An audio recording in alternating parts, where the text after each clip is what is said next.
Chapter 1, The Morning Rush. The air was sharp and crisp as dawn broke over the bustling city of Harborview, a coastal metropolis brimming with opportunity and chaos. In the heart of its commercial district stood the towering building of Seaport Financial Solutions, a prestigious bank that specialized in high-stakes financial services. On the 15th floor, tucked away in a corner that most employees barely noticed, lay the operations hub of the expedition department. It was a world often overshadowed by the glossy, high-profile roles of the bank's executives, but it was a realm where the real gears of the institution turned. The department was small but mighty, a team of messengers and expedition aides tasked with ensuring that the bank's time-sensitive deliveries ran like clockwork. The room hummed with controlled chaos as the team readied itself for another day of tight deadlines and unexpected challenges. James Carter, a seasoned messenger with a sharp wit and a knack for storytelling, was already on his third cup of coffee. At 45, James carried the aura of a man who had seen it all. His signature leather satchel was slung over his shoulder, its well-worn straps a testament to years of service. So, what's the over-under on how long before the first crisis hits today? James quipped, flashing a grin at the young woman seated across from him. That woman was Mia Alvarez, a recently hired expedition aide who had relocated from a small Midwest town. With her dark, inquisitive eyes and perpetual expression of quiet determination, Mia had quickly proven to be an asset to the team.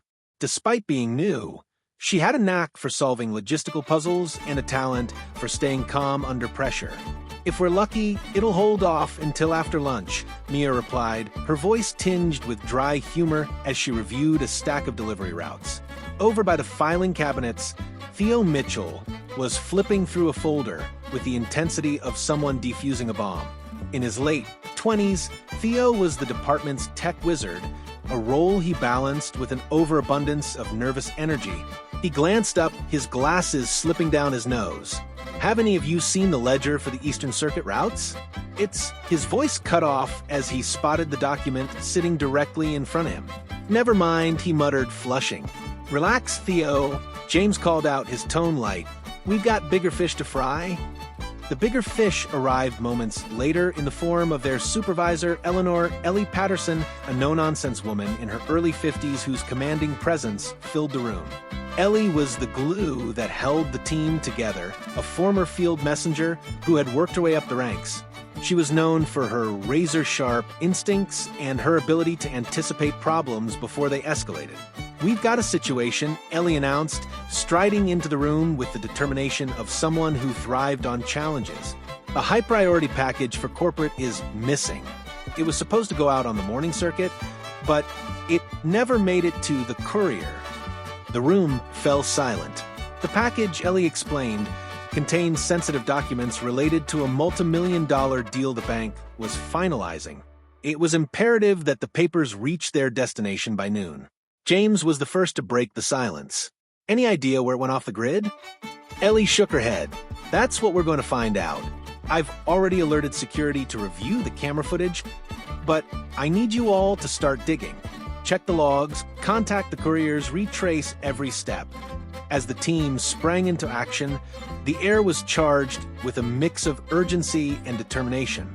Theo dove into the digital records, his fingers flying across the keyboard as he combed through timestamps and delivery logs. Mia began making calls, her voice calm and professional as she spoke to couriers and receptionists. James, meanwhile, used his extensive network of contacts to gather intel. As the minutes ticked by, a picture began to form. A delivery error compounded by a clerical mix-up had sent the package to the wrong floor. But when Theo pulled up the surveillance footage, a more troubling scenario emerged. The package had been signed for by an unauthorized individual, a man who didn't appear to work for the bank. "Who is this guy?" Mia asked, leaning over Theo's shoulder to scrutinize the grainy footage. The man was nondescript, wearing a plain suit and carrying a briefcase. "No clue," Theo replied, his voice tight, "but he's got our package." The discovery sent a ripple of unease through the team. Ellie immediately contacted security to escalate the situation, but time was running out. The package had to be recovered and delivered before noon. or the repercussions could be severe. James grabbed his jacket. I'll start checking the usual spots where someone might try to offload something like this. Mia, you're with me. Mia nodded, grabbing her notepad and pen. Theo stayed behind to coordinate efforts from the office, while Ellie moved to liaise with the bank's higher-ups. As James and Mia left the building, the city unfolded before them, a maze of streets and skyscrapers, each corner hiding potential clues. The clock was ticking, and the stakes had never been higher. But amid the tension, there was an unspoken understanding among the team. Whatever it took, they would see this through together. Chapter 2. The chase begins. The streets of Harborview were alive with their usual symphony of sounds. The sharp blare of car horns, the rhythmic clatter of subway trains below, and the murmur of conversations weaving through the urban fabric.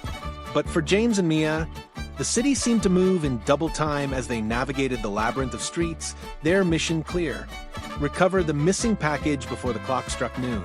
James led the way, his long strides purposeful as he scanned the crowded sidewalks. The guy in the footage looked too polished to be a common thief, he mused aloud. Someone like that wouldn't risk grabbing something they didn't think was worth it. Mia jogged slightly to keep pace. So either he knew exactly what was in the package, or he works for someone who does. Exactly, James replied, a hint of admiration in his tone. You're quick on the uptake, Alvarez. I like that.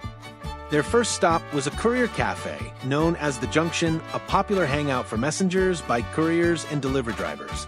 Located just a few blocks from the bank, it was the kind of place where news traveled fast and secrets rarely stayed hidden. James pushed open the door, the smell of freshly brewed coffee mingling with the faint aroma of grease from breakfast sandwiches. Inside, the cafe was a hive of activity. Uniformed couriers lined up at the counter, while others lounged at tables, their satchels and helmets resting beside them. James scanned the room, his eyes landing on a familiar face in the corner. Malcolm, he called out, striding over to a burly man in a Navy courier's jacket. Malcolm had a reputation as the go-to guy for street-level intel, a walking encyclopedia of who's who in the delivery world. James, Malcolm greeted, his voice a deep rumble. Haven't seen you in a while. What's the occasion? We're tracking a package, James said, his tone serious. He quickly described the man from the surveillance footage and the circumstances of the theft. Malcolm stroked his chin thoughtfully.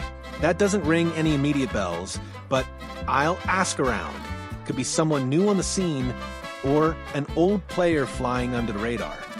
As Malcolm made a few discreet calls, Mia took the opportunity to observe the dynamics of the cafe. It was a world she was still getting used to, fast-paced, tightly knit, and governed by an unspoken code of camaraderie. She could see why James thrived in it. Malcolm returned a few minutes later, his expression grim. Word is, someone matching that description was seen heading toward the East Market District about an hour ago. If I were you, I'd start there. Thanks, Malcolm, James said, clapping the man on the shoulder. He turned to Mia. You ready? Always, she replied, her determination unwavering.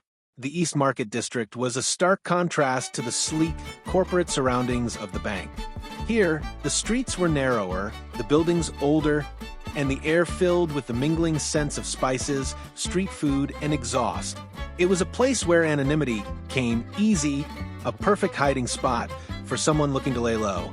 As they moved through the bustling market, James kept a sharp eye on every passerby, his instincts honed from years on the job. Mia, meanwhile, used her phone to pull up a list of pawn shops and warehouses in the area, potential spots where the package could have been stashed or sold. Their search led them to a small pawn shop tucked between a fishmonger and a bakery. The shop was dimly lit, its shelves cluttered with an eclectic mix of items, jewelry, electronics, antique trinkets. Behind the counter stood a wiry man with a sharp gaze, his eyes narrowing as James and Mia entered. Looking for something specific? The man asked, his tone cautious. We're not here to buy, James said evenly. We're looking for a package that might have passed through here, a sealed envelope, high value. Someone might have tried to offload it. The man crossed his arms, his expression unreadable. I don't deal in stolen goods. Good to know, Mia said, stepping forward. Her voice was calm, almost casual. But if you had seen something, it'd be better to tell us now than explain it to the police later. The package is part of a federal investigation. The man's eyes flickered with unease, and for a moment, it seemed like he might deny any involvement. Then he sighed, rubbing the back of his neck. All right, look, a guy came in earlier, fit the description you're giving, but he didn't sell me anything. He asked for directions to a storage unit down the street. James and Mia exchanged a glance. It was the first solid lead they'd gotten. Thanks for your cooperation, James said, his tone laced with a hint of irony. He turned to Mia. Let's move. As they approached the storage facility, the tension between them was palpable. The narrow alley leading to the entrance was eerily quiet, the sound of their footsteps echoing off the brick walls. James slowed his pace, his hand instinctively going to his satchel. Stay alert, he murmured to Mia. Inside the facility, the air was heavy with the smell of dust and concrete. Rows of identical metal doors stretched out before them, each one marked with a faded number. It was the kind of place that could make you feel invisible. Over there, Mia whispered, nodding toward a door that was slightly ajar. The faint glow of a flashlight beam spilled out into the hallway. They approached cautiously, their hearts pounding in unison. James reached the door first, peering inside. The room was small and cluttered, but empty, except for the package, sitting on a metal shelf like an abandoned treasure.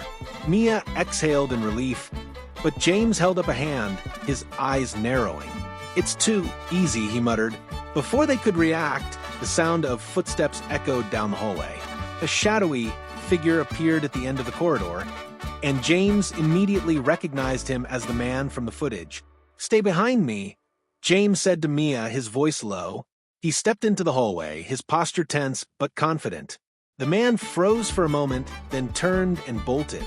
Stop, James shouted, taking off after him. Chapter 3, The Shadows Trail.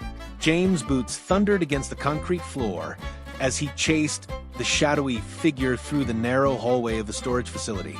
The man darted left, slipping through a service exit that spilled out into an alley. Mia followed close behind, her notepad abandoned in the chaos, her heartbeat echoing in her ears. The alley was damp and dimly lit, with scattered trash bags and the faint hum of a generator adding to the scene's grittiness. James emerged just in time to see the man vault over a chain-link fence with surprising agility. Stay on him, Mia shouted, gripping the fence for balance as James scaled it with years of messenger experience evident in his quick, practiced movements. She followed, though with less ease, determination etched on her face.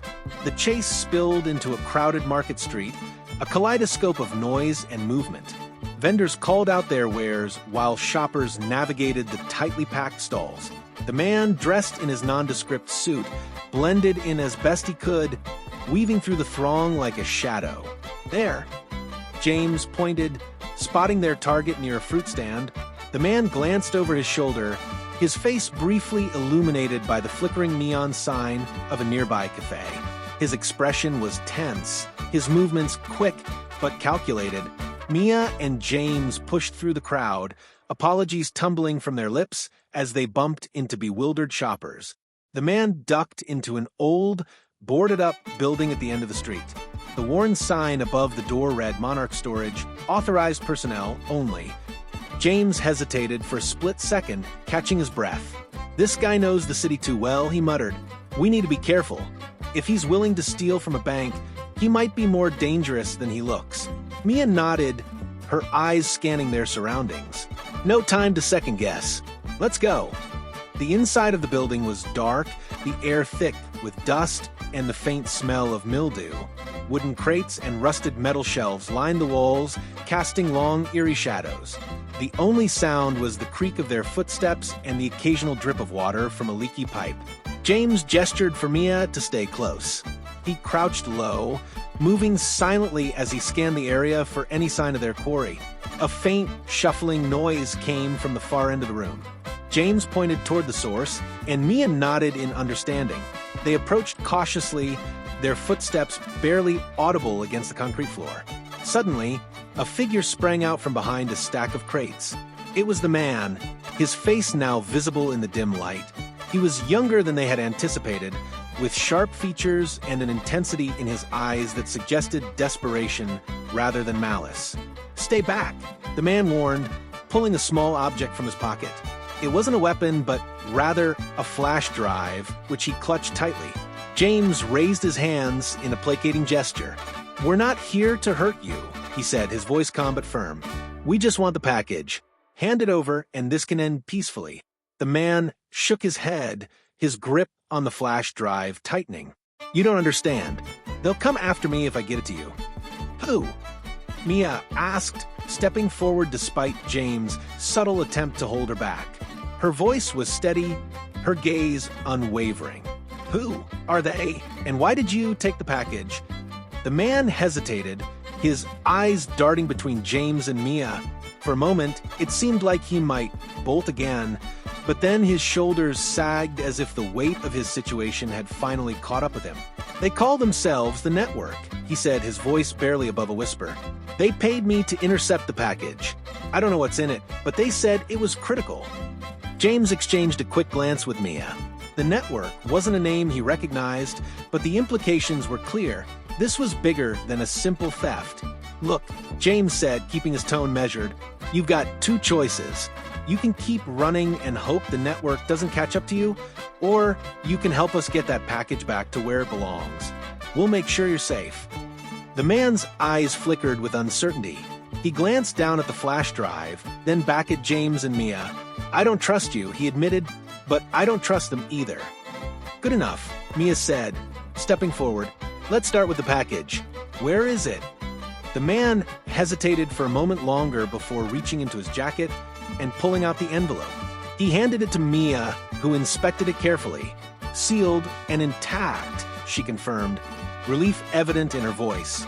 Before they could say anything further, the sound of footsteps echoed from the hallway behind them. James turned, his body tense. "We've got company." The man's face paled. "It's them," he whispered. Chapter 4. Into the Shadows. The tension in the air thickened as the distant echo of footsteps drew closer. The dimly lit storage building seemed to tighten around James, Mia, and the man as they stood in uneasy alliance. Whoever was approaching, it was clear they weren't here to negotiate. James pulled Mia back behind a stack of crates, signaling her to stay low. The man, still clutching the flash drive, looked torn between bolting and staying put. "If they find me here, we're all done for," he muttered, his voice barely audible. "Then stick with us," Mia whispered sharply. "Running won't do you any good now." The footsteps grew louder, more deliberate. James could make out the faint murmurs of voices, low and commanding. Whoever they were, they moved with purpose, no aimless searching, just intent precision. These weren't amateurs. James leaned toward the man. "How many?" he whispered. "3, maybe 4, the man replied. "They usually work in pairs, but they'll have backup nearby." James nodded, his mind racing. They couldn't confront them head-on, not here, in a confined space where their lack of numbers would be a glaring disadvantage. They needed a plan, and fast. Mia scanned the room, her sharp eyes landing on an old maintenance door partially hidden behind a pile of crates. She nudged James and pointed. "That leads to the adjoining warehouse. If we can get through there, we might be able to lose them in the back alleys." "Good eyes," James murmured, a hint of admiration in his tone. He turned to the man. "You come with us, and don't do anything stupid. Got it?" The man nodded, his grip on the flash drive tightening once more. "Got it." With cautious precision, they began to move. James took the lead, his steps slow and deliberate to avoid making noise. Mia followed closely, the man right behind her. The maintenance door creaked faintly as James pushed it open, the sound slicing through the silence like a blade. They slipped into the adjoining warehouse, a cavernous space filled with rusting machinery and abandoned pallets. The air was colder here, the faint hum of a distant generator, the only sound. James motioned for them to keep moving, his senses on high alert. But they didn't get far. The moment they stepped into the open, a voice rang out, sharp and authoritative. "Stop right there." James turned to see two figures emerge from the shadows, their faces obscured by black caps and scarves. Both were dressed in dark, nondescript clothing, and their postures radiated menace. One of them held a compact radio, likely communicating with their counterparts. "Hand over the package," the first man demanded, his voice steady and cold. James stepped forward, putting himself between the group and Mia. His stance was calm but firm, his years of experience handling high-pressure situations kicking in. "We don't want any trouble," he said, his tone measured. "Just let us walk out of here." The second man let out a short, humorless laugh. "Not happening. We know what's in that package, and we're taking it." Mia's mind raced as she glanced around the warehouse, searching for anything that could give them an advantage. Her eyes landed on a stack of old pipes precariously balanced on a nearby shelf. She nudged James and gestured subtly toward them. James caught her meaning immediately. He shifted slightly, positioning himself closer to the pipes. "Look," he said, keeping the men's attention on him. "This doesn't have to get messy. You let us go, and no one has to know you were even here." The first man raised an eyebrow. "You think you're in a position to negotiate?" "Not really," James admitted, "but I figured it was worth a shot." With that, he grabbed one of the pipes and yanked it free, sending the entire stack crashing down. The clanging noise echoed through the warehouse like a thunderstorm, causing the two men to flinch and giving James and the others the split-second advantage they needed. "Go!" James shouted, grabbing Mia's arm and pulling her toward the exit. The man followed, his footsteps pounding against the concrete as they sprinted toward the far end of the warehouse. The two pursuers recovered quickly, their shouts ringing out behind them. James led the group through a narrow corridor that opened into another alley, the cold night air hitting them like a wall. "This way," he called, steering them toward a maze of side streets and back alleys. The city's labyrinthine layout worked to their advantage, the dim lighting and twisting paths making it harder for their pursuers to keep up. After what felt like an eternity, they finally emerged onto a quiet street, their breaths ragged and visible in the cool air. James leaned against a lamppost, his chest heaving as he scanned their surroundings for any sign of pursuit. "I think we lost them," Mia said, her voice strained but steady. She turned to the man. "You good?" The man nodded, though his face was pale and his hands still trembled. "For now, but they'll keep coming. They don't stop until they get what they want. Then we make sure they don't get it," James said firmly. He looked at the man. "You're going to tell us everything you know about the network, who they are, what they want, and why this package is so important." The man hesitated, his gaze dropping to the flash drive in his hand. For a moment, it seemed like he might refuse, but then he sighed, his shoulders sagging under the weight of his situation. "All right," he said quietly, "but we need to find somewhere safe first, somewhere they can't find us." James nodded. "I know just the place." As the three of them disappeared into the night, the faint sound of sirens echoed in the distance, a reminder that the city was always watching, even in its darkest corners. Chapter 5. A Safe Haven. The trio moved swiftly through the shadowy streets of Harborview, the city's neon lights and towering skyscrapers casting an eerie glow over their hurried steps. James led the way, with an unerring sense of direction, his leather satchel bouncing slightly against his side. Mia followed close behind, her eyes darting to every darkened alley and silhouette. The man, still holding the flash drive and visibly shaken, stayed sandwiched between them, his breath coming in short bursts. "Where are we headed?" Mia asked, her voice barely above a whisper. "An old contact of mine," James replied. "Someone we can trust, at least for now." They eventually arrived at a nondescript building tucked away in a quieter part of the city. The brickwork was worn and faded, the kind of place that blended seamlessly into its surroundings, a perfect refuge for those looking to stay off the grid. James rapped on the metal door 3 times, his rhythm deliberate and confident. A moment later, the door creaked open to reveal a wiry man in his 60s, his salt and pepper hair tied back in a loose ponytail. He wore a faded flannel shirt and had a discerning hawk-like gaze that seemed to take in every detail at once. "James Carter," the man said with a wry smile. "I figured it was Only a matter of time before you came knocking again. Good to see you too, Harold, James replied, stepping inside. We need a place to lie low for a bit. Got a situation on our hands. Harold's eyes flicked to Mia and the man. He nodded slowly, stepping aside to let them in. I don't need the details, yet, but you know the rules, Carter. No trouble.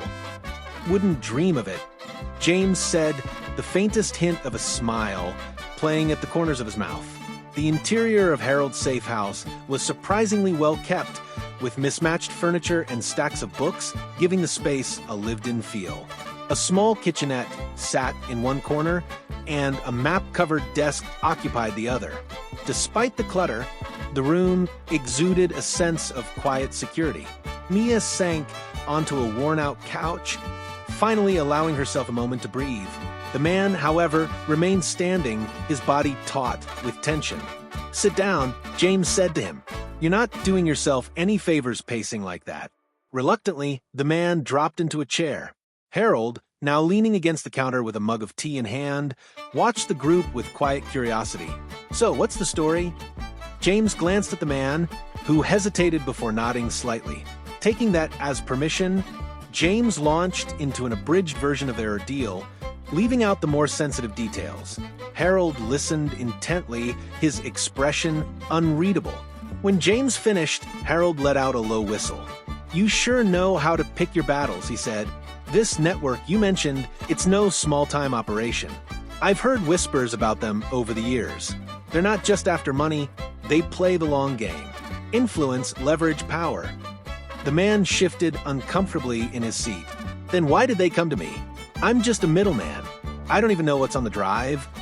That's the point, Harold said matter-of-factly. They use people like you to keep their hands clean. You're expendable. Mia leaned forward, her elbows resting on her knees. We need to know what's on that drive. It's the only way to figure out why this package is so important and what we're really up against. The man hesitated, his grip tightening on the small device. For a moment, it seemed like he might refuse, but then he exhaled sharply, the fight draining out of him. Fine, he said, placing the flash drive on the table. Do whatever you need to do. Harold raised an eyebrow. You trust me with this? He asked James. I trust your equipment, James replied. That's enough for now. With a shrug, Harold crossed the room to a battered laptop sitting on his desk. He plugged in the flash drive and began typing, his fingers moving with practiced ease. The screen filled with lines of code, followed by a series of encrypted files. This might take a while, Harold said, his eyes narrowing as he worked. They've got some serious security on this thing. Mia turned to the man. While Harold's working, why don't you tell us everything you know about the network? Start with how they contacted you. The man rubbed his temples, looking like he wanted to be anywhere else. But under Mia's steady gaze, he finally relented. It was about a month ago, he began. I got a call from someone who said they had a job for me, easy money, no questions asked. They sent me instructions on where to be and what to do. I didn't ask for details. And the package? James prompted. They said it would be delivered to the bank that morning. All I had to do was intercept it and bring it to a drop point. But when I saw how tightly it was sealed and how nervous they sounded on the phone, I started to wonder. That's when I decided to hold onto it, at least until I could figure out what I was dealing with. And now here we are, Mia said, her tone neutral but her eyes sharp. Before the man could respond, Harold let out a low chuckle. Well, he said, leaning back in his chair. This just got a whole lot more interesting. What is it? James asked, crossing the room to look at the screen. Harold tapped a file that had just opened. This isn't just banking data, he said. It's a dossier, names, dates, transactions. Looks like someone's been keeping tabs on some very powerful people. And not just here. We're talking international. Mia's stomach sank as she processed the implications. No wonder the network wants this so badly, she said. If this falls into the wrong hands, it could shift the balance of power in a way none of us are ready for. James finished grimly. The room fell silent, the weight of their discovery settling over them like a heavy fog. Whatever they had stumbled into, it was far bigger than any of them had anticipated.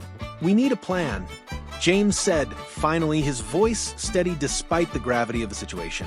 "And we need it fast." Chapter 6, The Network Strikes. The night deepened outside Harold's safe house, the world carrying on oblivious to the high-stakes drama unfolding within its brick walls. Harold leaned closer to his laptop, the blue glow illuminating his weathered features as he worked to decrypt additional files on the flash drive. James paced near the window, his sharp eyes scanning the empty street below for any signs of trouble. Mia sat at the cluttered desk, flipping through Harold's maps for potential routes and safe locations. The man, the reluctant pawn of the network, remained seated on the couch, his leg bouncing nervously. His earlier cooperation had earned him some reprieve, but the fear that gripped him had not subsided. "Anything yet?" James finally asked, breaking the tense silence. Harold didn't look up. "These files are locked tighter than a bank vault. Whoever compiled this data didn't want it falling into the wrong hands." He paused, glancing at James. Might be worth asking who the right hands are in this case.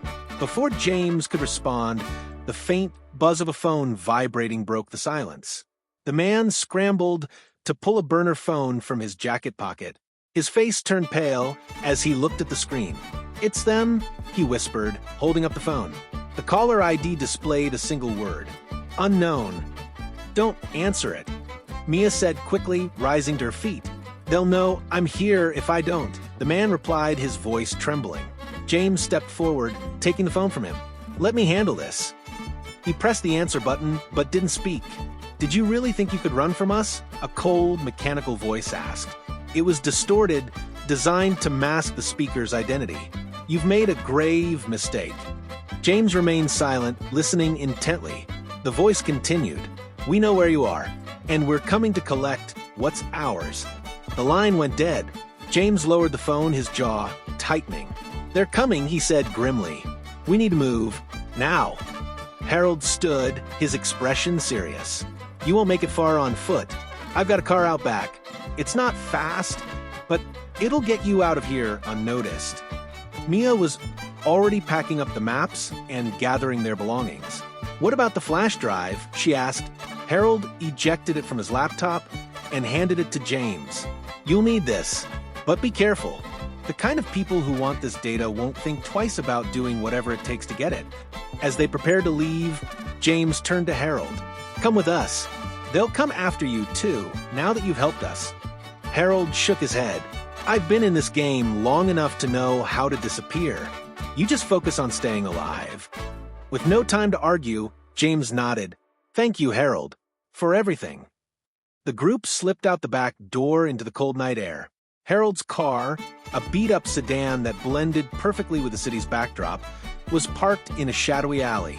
James took the driver's seat, with Mia beside him and the man in the back. As they pulled onto the quiet street, the first sign of danger appeared in the rearview mirror. Two black SUVs turning the corner behind them. Their headlights remained off, but their intent was clear.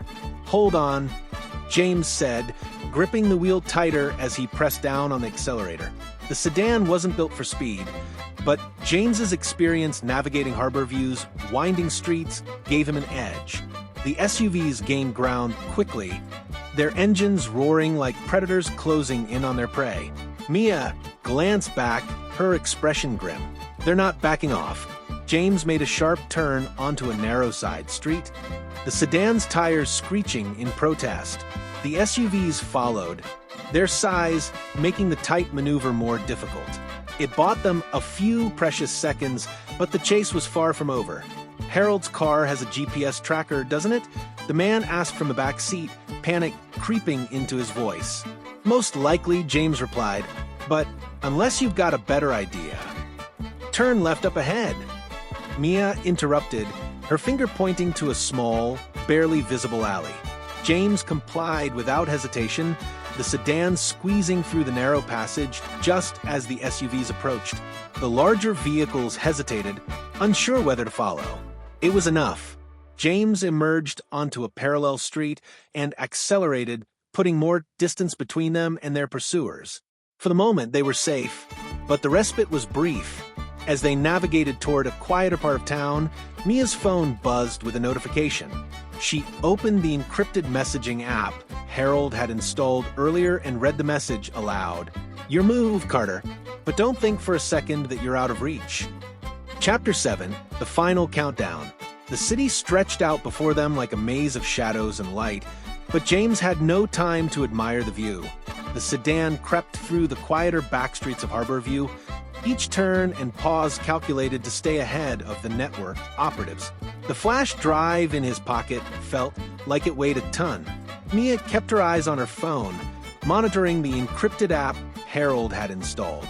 Occasionally, she refreshed the screen, her brow furrowing deeper each time no new messages arrived. The man sat silently in the back seat, his shoulders slumped and his hands wringing nervously. "How much further to the safe zone?" Mia asked, her voice a whisper, as if speaking too loudly might draw unwanted attention. "Not far," James replied, glancing at the GPS on the car's outdated dashboard. "The warehouse district near the docks. It's mostly abandoned at this hour, and we should be able to regroup there." The silence that followed was heavy, punctuated only by the soft hum of the engine. But that silence was soon shattered by the distinct roar of engines. Mia's head snapped up, and James tightened his grip on the steering wheel as two black SUVs rounded the corner behind them, headlights glaring like eyes in the dark. "How do they keep finding us?" The man blurted out, panic rising in his voice. "Not the time for questions," James shot back. He turned sharply down a narrow alley, the sedan barely squeezing between two brick walls. The SUVs followed, undeterred, their engines growling like predators closing in on prey. The alley spat them out onto a wider street where James gunned the engine, pushing Harold's old car to its limits. But the SUVs were faster, their sleek designs and powerful engines giving them the upper hand. One of the vehicles moved to flank them, inching closer and closer to the sedan's passenger side. "They're trying to force us off the road," Mia shouted, bracing herself against the door. James swerved hard to the left, narrowly avoiding a collision. The tires screamed against the pavement, and the car lurched but held steady. The second SUV accelerated, cutting ahead to block their path. "Hang on," James barked, veering toward an upcoming side street. The sedan skidded onto the narrower road, its back tires fishtailing for a moment before regaining traction. The SUVs struggled to follow, the confined space working against their size. As they sped toward the docks, Mia spotted a series of shipping containers stacked haphazardly near the entrance to the industrial lot. "Head for the containers," she yelled. "We can use them for cover." James didn't need to be told twice. He steered the sedan into the maze of rusted metal, the towering stacks of containers providing a labyrinth of potential hiding spots. The SUVs hesitated at the edge of the lot, their drivers clearly wary of venturing into such tight quarters. "Out!" James commanded, killing the engine. "We're on foot from here." They scrambled out of the car, James leading the way as they darted deeper into the maze. The sound of distant footsteps and muffled voices indicated that their pursuers weren't far behind. The air was thick with the smell of salt and rust, and the occasional creak of shifting metal added an eerie soundtrack to their flight. The group came to a stop behind a particularly tall stack of containers. James motioned for them to stay silent as he peered around the corner. The SUVs were parked at the edge of the lot, their engines idling. A team of 4 operatives had fanned out, moving cautiously through the maze with flashlights, cutting through the darkness. "They're sweeping the area," James whispered. "We need to keep moving." But before they could take another step, the man, whose nerves had been fraying more with each passing second, let out an involuntary gasp. The sound, though faint, was enough to draw the attention of one of the operatives. The beam of a flashlight swung in their direction, and a sharp voice rang out. "Over here!" "Run!" James shouted, grabbing the man by the arm and pulling him forward. Mia stayed close, her breaths coming in quick, controlled bursts as they zigzagged through the maze. The operatives gave chase, their footsteps pounding against the gravel. James led the group toward the water's edge, where a series of smaller, older warehouses dotted the dock. He spotted an open door in one of the buildings and gestured for the others to follow. They slipped inside, the darkness swallowing them whole. James pressed himself against the wall, his chest heaving as he listened for any signs of pursuit. Mia did the same, while the man sank to the floor, his head in his hands. "We can't keep running forever," Mia said, her voice low but firm. "We need a plan." James nodded, his mind racing. "They're not just after the drive anymore. They're after all of us. We need to even the playing field." The man looked up, his eyes wide with fear. "How? They've got the resources, the numbers." "And we've got the element of surprise," James interrupted. He turned to Mia. "We're going to have to fight our way out of this. You up for it?" Mia's expression hardened. "Always." James pulled the flash drive from his pocket and held it up. "This is what they want. We make them come to us, and we make sure they leave empty-handed." The faint sound of boots on gravel outside told them the operatives were closing in. James exchanged a determined look with Mia before turning to Man. "Stay here. Keep your head down. And whatever happens, don't let them take this," James said, placing the flash drive in the man's trembling hands. With that, James and Mia moved deeper into the warehouse, readying themselves for the confrontation that would decide everything. Chapter 8, The Reckoning. The warehouse was eerily quiet, the kind of silence that hums with the promise of chaos. James and Mia moved in near-perfect unison through the dimly lit corridors, each step deliberate and soundless. The faint glow of the distant harbor lights leaked through cracked windows, casting jagged shadows across the walls. Outside, the operatives tightened their search. Flashlight beams danced across the shipping containers and the gravel lot, their voices muffled but tense. James could hear their approach, the sound of boots on loose concrete growing louder. "This is it," James whispered, glancing at Mia. "You ready?" Mia gave a sharp nod, her eyes hard with determination. "Let's make it count." They reached the main floor of the warehouse, a vast open space filled with rusted machinery and crates long forgotten. James quickly scanned the area, his mind mapping out possible choke points and escape routes. He motioned for Mia to take cover behind a stack of pallets while he crouched near an old conveyor belt. The first operative entered moments later, his movements measured, his flashlight cutting arcs through the dusty air. James watched him carefully, waiting for the right moment.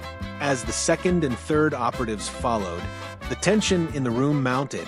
Mia moved silently to the side, her movements masked by the creak of the wind pressing against the warehouse's exterior. James caught her eye and signaled with two fingers, mouthing the words, "On my mark." When the fourth operative stepped into the room, James struck. He pushed over a towering stack of crates with a resounding crash that echoed like thunder in the cavernous space. The operatives spun toward the sound, their flashlights converging on the collapsing wood and debris. "Now!" James shouted. Mia leapt into action, using the distraction to dart from her hiding spot. She grabbed a loose pipe from the ground and swung it at the nearest operative, knocking the flashlight from his hand and plunging part of the room into darkness. James charged another operative, using his weight to slam the man into a row of rusted shelves. The shelves groaned under the impact, scattering tools and bolts across the floor. The operative swung wildly, but James ducked and landed a solid blow that sent the man sprawling. The remaining two operatives regrouped quickly, their coordination revealing their training. One of them barked orders into a radio while the other advanced on Mia, who was now cornered near a stack of barrels. She held her ground, her grip tightening on the pipe as the man drew closer. James saw the danger and moved to intercept, but the operative with the radio blocked his path. The two squared off, their movements tense and calculated. James feinted left, drawing the operative's attention, then pivoted sharply and delivered a swift kick to the man's leg, sending him to the ground. Meanwhile, Mia faced down her opponent with unflinching resolve. As the operative lunged, she sidestepped and struck with the pipe, the metal ringing out as it connected with his shoulder. The man stumbled, and Mia seized the opportunity to shove him into the barrels, which toppled with a deafening crash. "Let's move," James called, grabbing Mia's arm as the operatives began to recover. They sprinted toward the rear exit. But before they could reach it, the door burst open. Standing in the doorway was the shadowy figure of the lead operative, the same man from the surveillance footage that had set their ordeal in motion. His presence was commanding, his expression cold and calculating. "Going somewhere?" he asked, his voice calm yet menacing. James stepped forward, positioning himself between the man and Mia. "You've got the wrong people," he said, his tone measured but firm. "Walk away while you still can."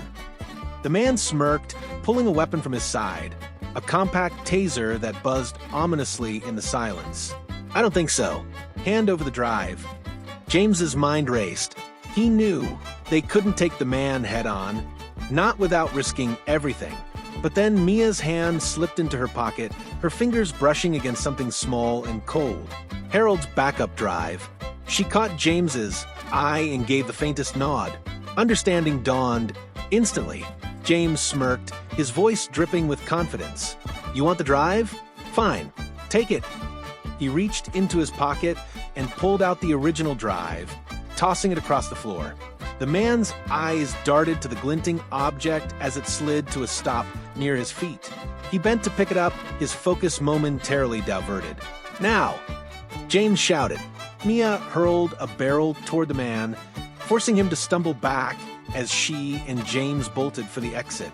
The lead operative recovered quickly, but by the time he looked up, they were already gone, disappearing into the night. Hours later, the group regrouped at a safe location, a dilapidated motel on the outskirts of the city. The man sat on the bed, his hands trembling, but his expression one of relief. "I don't know how you two pulled it off," he said, his voice cracking, "but thank you." Mia handed Harold's backup drive to James, who pocketed it with a satisfied nod. "This isn't over," James said. "They'll keep coming. But now we have the upper hand." Mia leaned back against the wall, exhaustion finally catching up to her. "We'll figure out," she said, "one step at a time." For the first time in what felt like an eternity, the night was quiet, but the weight of what they had uncovered, the secrets and lies hidden within the drive, hung heavy in the room. Their fight was far from over, but for now, they had won the first battle. And as the city hummed faintly in the distance, they knew they were ready for whatever came next.